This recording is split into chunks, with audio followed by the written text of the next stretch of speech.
Greetings, Culturians, and welcome back to the channel. Today, I have to tell you, I saw a movie so you wouldn't have to, and I'm going to tell you right now, it's the best movie I've seen in years. Project Hail Mary is the sci-fi film we've been waiting for a long time, and it makes you wonder, out loud, as a matter of fact, whether or not Lord and Miller could have done a great job with Han Solo, absent the interference from Kathleen Kennedy at Lucasfilm. Not only that, where have these guys been?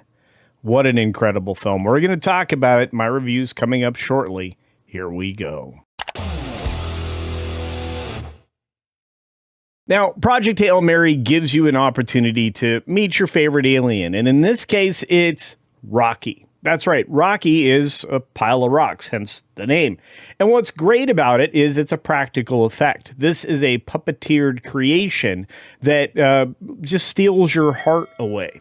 And again, if you don't know the premise, the Earth is basically under threat of complete extinction, as is all life on this planet, and maybe other planets in our own solar system with life we don't even understand, which is kind of what's at the heart of this story, is what we think of as life, maybe not exactly what all life is. Of course, you would have some kind of cellular structure and things would replicate and all of that type of thing. But at a certain point, we have to acknowledge we don't know what life would be. Rocky is the perfect example of that, not, resembling anything that we've ever seen, nor having a face.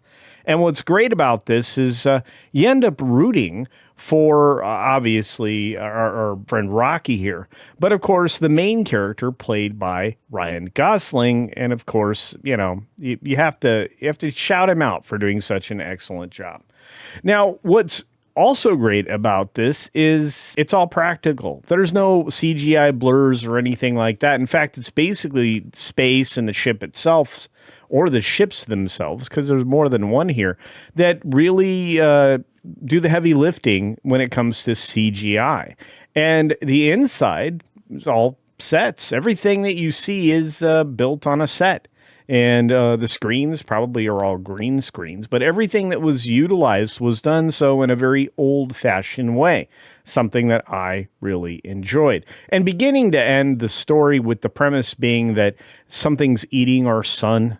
There's something out there called an astrophage, which is an interesting concept in and of itself. And what the actual answer to the problem is something that they had to figure out together, and they do. It's pretty excellent. But they have bigger problems than that, since, believe it or not, this was a one-way ticket for our favorite scientist. And when you take a look at this, you just fall in love with the friendship here, and you've probably seen the trailer and everything else, but all of this is being seen by the people back on Earth just years and years later. Whether it's 4 or 11 years, depending upon the math, I really couldn't figure out what they were talking about. What I did realize is that it took teamwork to make the dream work for everything, including saving planet Earth. And this friendship develops throughout. They develop a way to communicate. They understand common language, which is science, which gives them an understanding whether or not their solar period's the same period as ours, or whatever it happens to be. They start off with the basics and develop that kind of communication. It was like E.T., but with words. And what was great is the scene where they pick out the voice that's going to be Rocky's voice, which is pretty cool. When we learn a lot about Rocky along the way, and by the end of the film, we really want to know what it's like to live on Rocky's planet. It's pretty cool stuff. Now, they both ask themselves a question, and is why did they send a teacher? And in his case, why did they send an engineer, or whatever their species calls it? And how did those people end up to be the last of their species on those ships? It's interesting and not at all confusing based on how they each got into the situation they were in. And we come to find out, if you've read the book, that there was maybe things going on in the background that nobody truly understood. And finally, I'm just going to say it this way, and normally I would do a lot of full screen shots, giving you kind of up-close pictures of what was happening in the film, but I'm not sure that that suffices. I think I'll just say this because I will not give away the plot at all. Even if you've read the book, the adaptation is brilliant. They managed to stick this all in 2 hours and 35 minutes. And because there's not a lot of bad language, if any at all, I don't know what the hubbub would be to having a kid see this film. In fact, there are some heavy moments, but there are some awfully lighthearted ones as well. And this is a story as much about friendship as it is about survival, which is, well, not the kind of storytelling we've seen in a long time. It's been a long, long time. Like I said, best movie I've seen in years. And look, in moments like this, when the things around him are CGI, the environment around him is largely lighting, and the spectacle of it all is, just in his performance, it reminds you of how great space films can be. And sci-fi in particular gives us a unique chance to explore different themes. And when I say explore different themes, we still have some kind of catastrophe or, going to be had for everybody on Earth in the solar system. And it's not just something that Earthlings share. Also Iridians, which happens to be the name of Rocky's race. And finally, I'll just say it this way. Moments like this when they were in, the current world version of the holodeck really were special. And there's a reason why you have two species that can't survive in the same environment end up having an incredible friendship and an understanding that, will bring tears to your eyes more than a few times, at least if you have any sense of the world around you, which I would say a lot of people lack the emotional maturity that maybe this film would naturally feed on. At least there's no unaliving empathy involved in this. Finally, I'll just say it this way. Project Hail Mary gets some of the highest marks I think I've ever given.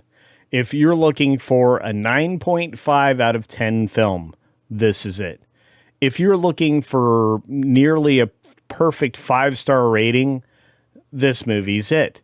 And while some people will disagree, I would encourage you to go out of your way from actually missing the opportunity to see this in theaters. It's well worth it. See it on the biggest screen and the best sound that you could possibly find.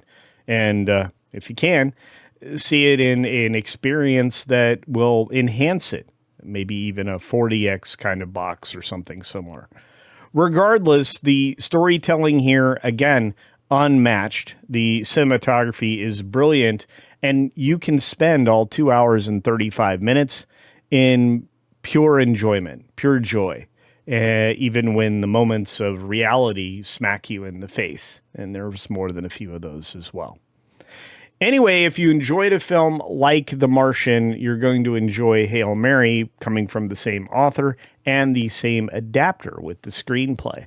A lot good to be said here. And it's very much not something that I can say with any kind of regularity these days. But hey, those are my thoughts. What are yours? Let me know all about whether or not you've seen Project Hail Mary, whether or not you're going to go see it, and if you have seen it, what you actually thought and what your ratings are for the film. Also, if you have a contributory thought too about whether or not it's okay to send kids to this one, well, that would be helpful as well for all the parents out there or grandparents that are looking to take their kids to something that is a little more uplifting than anything else and is well outside of the modern Disney storytelling that is full of messaging, which this really doesn't have any of.